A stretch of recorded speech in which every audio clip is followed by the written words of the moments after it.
नमस्कार, संगम न्यूज में आप सभी का स्वागत है। मैं हूं निशा। आइए खबरें देखते हैं विस्तार से। यूपी के सबसे धनवान कहे जाने वाले प्रयागराज के श्री मठ बागंबरी गद्दी के नए उत्तराधिकारी की ताजपोशी हो गई। मठ को देश और प्रदेश में हिंदुत्व और राम मंदिर आंदोलन का प्रमुख केंद्र बनाने वाले अखाड़ा परिषद के पूर्व अध्यक्ष और बागंबरी गद्दी के प्रमुख महंत नरेंद्र गिरी की संदिग्ध मौत के बाद उनके स्थान पर बैठने वाले नए उत्तराधिकारी की ताजपोशी के समारोह में सभी सियासी दलों और हिंदू संगठनों ने दूरी बना ली।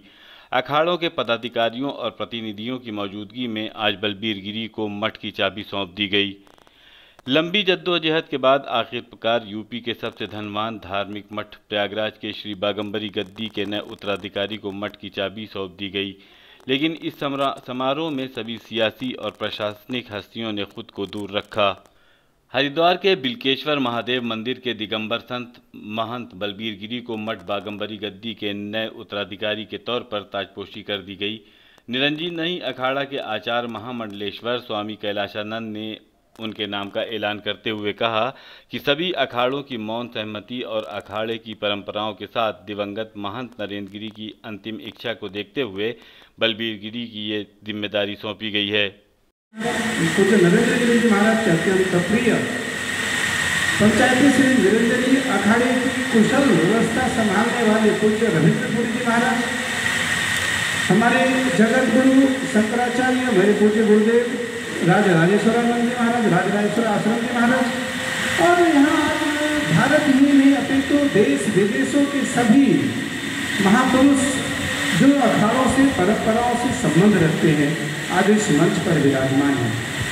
कुछ रविंद्रपुरी जी महाराज की एक विशेषता है, आपने सबका निर्णय लिया, परंपराओं का भी निर्णय लिया, कुछ महाराज श्री के निर्णय को भी आपने ध्यान में रखा और सबका निर्णय यथोचित सम्मान सहित आदर भाव देते हुए पूज्य महाराज जी की, पूज्य नरेंद्र गिरी जी महाराज की जो इच्छा थी उसकी कामना आपने मुझसे की।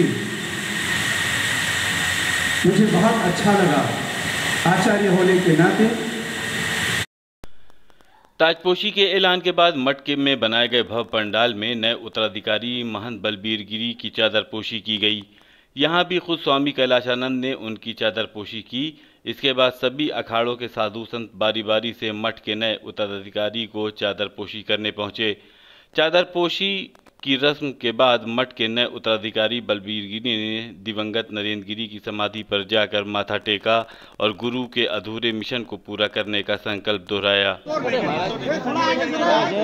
जैसे आप लोगों में 12वीं होती है ऐसे साधु संतों की षोडशी होती है। षोडशी में साधुओं को 16 प्रकार के आभूषण दिया जाता है, थाली कटोरी खड़ाऊं जूते कपड़े लत्ते, इस तरह के 16 प्रकार के हम आभूषण उसमें रख के उनके दान में देते हैं। ये षोडशी का महत्व होता है। षोडशी में हम समस्त भारतवर्ष के आप देख पा रहे हैं यहाँ की हर जगह के महात्मा सब पधार रखे, तो हमने अपनी तरह से पूरा प्रयत्न किया कि सभी साधु संत खुश होकर खुशहाल होकर जाएं और महाराज जी के जीवन आत्म शांति के लिए वो अपने अपने आशीर्वाद प्रार्थनाएं दुआएं देते जाएं। यही मैं प्रार्थना करूंगा और यही मेरी भी सब साधु संतों से यही आशीर्वाद रूप में मांग रहा हूं कि उनको भी शांति मिले और यहाँ का जो प्रक्रियाएं क्रियाएं कलाप है ये अच्छे से स्वतंत्र रूप में चलता रहे और यही मेरी आगे की भी मेहनत और यही कोशिश रहेगी। अच्छा, लेटे हुए बजरंग बली भी आप जाएंगे? हाँ, ये अवश्य जाएंगे। अभी यहाँ का जरा जो क्रियाक्रम है संपूर्ण करके यहाँ के साधु संतों को विदाई पूर्वक प्रेम से भेज के अपने अपने स्थानों पर गवंत करके तत्पश्चात में वहाँ जाऊँगा। बड़े हनुमान जी महाराज के प्रेम पूर्वक आरती उतारेंगे, गंगा माई की आरती उतारेंगे, उसके बाद हम गद्दी पे विराजमान होंगे। जो हमारे विचारधारा सनातन परंपरा बिल्कुल देखिए, सनातन परंपरा को मैं पिछले 18-20 वर्षों से चल रहा हूँ उसी मार्ग में। मैं स्वयं एक दिगंबर सन्यासी हूँ, इसी कारण से मैं आज यहाँ बैठे हूँ। गुरुदेव का आशीर्वाद था, उस रूप में मैं यहाँ बैठ रहा हूँ। आज आपने देखा समस्त सभी अखाड़ों के सदस्यगणों ने आशीर्वाद रूप दिया है, तो मुझे लगेगा कल के दिन अगर किसी तरह की कोई मेरे से कोई त्रुटि होती है तो मैं अपने से बड़े संतों को उनसे निमंत्रण वो करूँगा, इस बात में बातचीत रखूँगा, अपने विषय रखूँगा कि अगर कोई त्रुटियाँ आपको लगती है तो वो हमें समझाएं और जहाँ नहीं लगता तो उसे आगे बढ़ाने का पूरा प्रयत्न करेंगे। अब आप सब लोग जाइए, प्रेम से भोजन पाइए, ठीक है ना। ओम नमो नारायण। अखाड़े से भी आपका तालमेल? अखाड़ा है ही है हमारा, मैं अखाड़े से ही, तालमेल का विषय ही नहीं है, मैं अखाड़े से ही हूँ। आज हम जिस पंच परमेश्वर की बात करते हैं उस पंच परमेश्वर का मैं भी एक मेंबर हूँ उसमें, तो ये वो विषय नहीं है। विषय ये है कि हम इस मठ की कैसे आगे इसको ले जा सकते हैं, यहाँ के लिए हम क्या कर सकते हैं, उस विषय को हम ध्यान देंगे। और अभी बोलना ये मुझे उचित नहीं लगता है।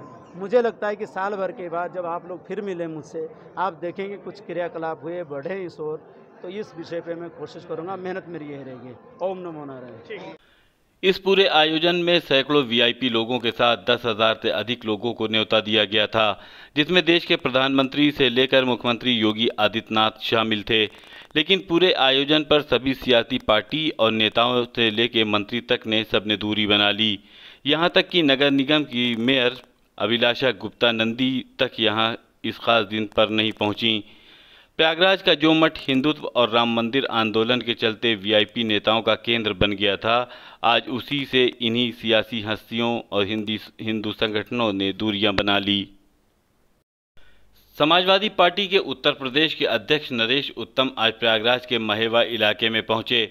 नरेश उत्तम समाजवादी नौजवान पटेल यात्रा लेकर प्रयागराज पहुंचे हैं। प्रयागराज में महेवा पहुंचने पर समाजवादी पार्टी के पूर्व विधायक हाजी परवेज अहमद टंकी ने उनका शानदार स्वागत किया। इस मौके पर बोलते हुए नरेश उत्तम ने कहा कि उत्तर प्रदेश में नौजवान और किसान दोनों परेशान हैं। समाजवादी पार्टी प्रदेश के नौजवानों और किसानों की समस्याओं को दूर करने के लिए अपना अभियान चला रही है और इसे जन जन तक पहुंचाकर वो मिशन 2022 के लक्ष्य को ज़रूर हासिल करेगी। हमारे समाजवादी पार्टी के शानदार प्रदेश अध्यक्ष जो लगातार 4 महीनों से रोडों पर चल रहे हैं, हम इलाहाबाद की धरती पर उनका बहुत बहुत स्वागत करते हैं। कानपुर के बिकरू कांड के मुख्य आरोपी विकास दुबे की पत्नी ऋचा को इलाहाबाद हाईकोर्ट से बड़ा झटका मिला है। इलाहाबाद हाईकोर्ट ने ऋचा दुबे की याचिका खारिज कर दी है। ऋचा ने दूसरे व्यक्ति का सिम कार्ड इस्तेमाल कर कपट धोखाधड़ी के आरोप में दाखिल चार्जशीट, मजिस्ट्रेट के संज्ञान लेने के आदेश व मुकदमे की कार्रवाई पर हस्तक्षेप करने की मांग की थी, जिसे कोर्ट ने इनकार कर दिया। ये आदेश इलाहाबाद हाईकोर्ट के जस्टिस शमीम अहमद ने ऋचा दुबे की याचिका पर दिया है। अभी खबरों में बस इतना ही। आप संगम न्यूज़ को लाइक कीजिए, सब्सक्राइब कीजिए और शेयर कीजिए और आप देखते रहिए संगम न्यूज़। नमस्कार।